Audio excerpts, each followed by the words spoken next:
ఆదాములో ఉన్నది ఎవరి రక్తం? దేవుడు కలుగు చేశాడు. నన్ను ఆదాముని దేవుడే కలుగు చేశాడు. ఆ మట్టి నుండి, నేల మట్టి నుండి మనిషిని కలుగు చేశాడు. పవిత్రుడుగానే చేశాడు. దేవుడు పవిత్రుడు కదా, పరిశుద్ధుడుగానే చేశాడు. ఎవరిని? ఆదాముని. ఆదామునికి దేవుడు కలుగు చేసిన తర్వాత చూడండి, సృష్టిలో ఆదికాండం 1వ అధ్యాయం చదివితే ఆయన సృష్టించినప్పుడు మంచిది మంచిది మంచిది అన్నాడు. దీనిలో కొంతమంది మరి అంత సమస్తం మంచిగా దేవుడు కలుగు చేసినప్పుడు చెడు ఎలా వచ్చిందండి, చెడు ఎలా వచ్చిందండి అంటారు.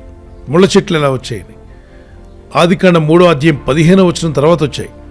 అంటే నరుడు after the fall of man, మనిషిని ఒక అవిధేయత, disobedience of Adam brought all these curses. ఆ తర్వాత గచ్చ పొదలు, ముళ్ళ పొదలు మొలుస్తాయని చెప్పాడు దేవుడు.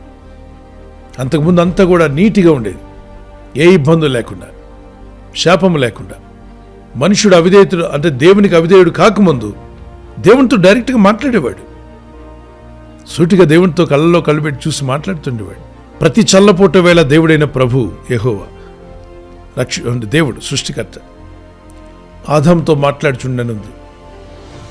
ఆదికాండం 3వ అధ్యాయం 8-9 వచనాల్లో ప్రతి దినము చల్లపూట వేళ, మేబీ ఈవినింగ్, ఉదయకాలం చల్లగా ఉంటుంది, సాయంకాలం చల్లగా ఉంటుంది, ఆయన మాట్లాడేవాడంట. చల్లపూటను ఆదామును అతని భార్యతో తోటలో సంచరించుచున్న దేవుడైన యెహోవా స్వరము విని, దేవుడైన యెహోవా ఎదుటికి రాకుండా తోట చెట్ల మధ్యను అతను దాక్కున్నాడు. ఎందుకు దాక్కున్నాడు అడిగాడు దేవుడు.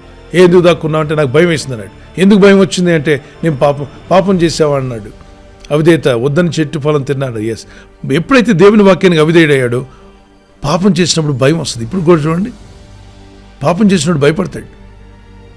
పాపం చేయకముందు ధైర్యంగా ఉంటారు, పాపం చేస్తే భయం ఉంటుంది, ఒక విధమైన భయం. పాపం మనిషిని పరిగెత్తేలా చేస్తుంది, దేవుని యుద్ధ నుండి పారిపోయేలా చేస్తుంది. చెట్ల మధ్యలో అక్కడెక్కడ దాక్కోవడానికి పరిగెత్తాడు. పాపం ఎంటర్ అయింది ఆయన రక్తంలోకి. అందుకే ఆఖరి ఆదాముగా, లాస్ట్ ఆదాముగా యేసు ప్రభువారు వచ్చి, మొదటి ఆదాము మనందరికీ ఏం పంచాడు? పాపాన్ని, శాపాన్ని పంచితే, ఆఖరి ఆదామని యేసు ప్రభువారు ఆయన ఈ భూమి మీదే జీవించి మనలాగే బ్రతికి ఏ పాపం లేకుండా జీవించి ఆయన పరిశుద్ధ రక్తాన్ని మనకు పంచి పరలోక పట్టణానికి తీసుకెళ్తున్నాడు. మొదటి ఆదాము కింద ఉన్న వాళ్ళ మానవులందరూ కూడా పాపం చేత పాతాళానికి వెళ్తుంటే, రెండవ ఆఖరి ఆదాముగా యేసు ప్రభు వచ్చి రక్తం కాచడం ద్వారా పరలోకానికి తీసుకెళ్తున్నాడు. మరి ఆ రెండవ ఆదాముగా ఉన్నట్టు యేసు ప్రభు నందు విశ్వాసం ఉంచి రక్షణ పొందండి. ఆదాము యొక్క రక్తమే పాప రక్తమే కాదండి, తండ్రిని దేవుడు కలుగు చేశాడు, మంచి రక్తమే.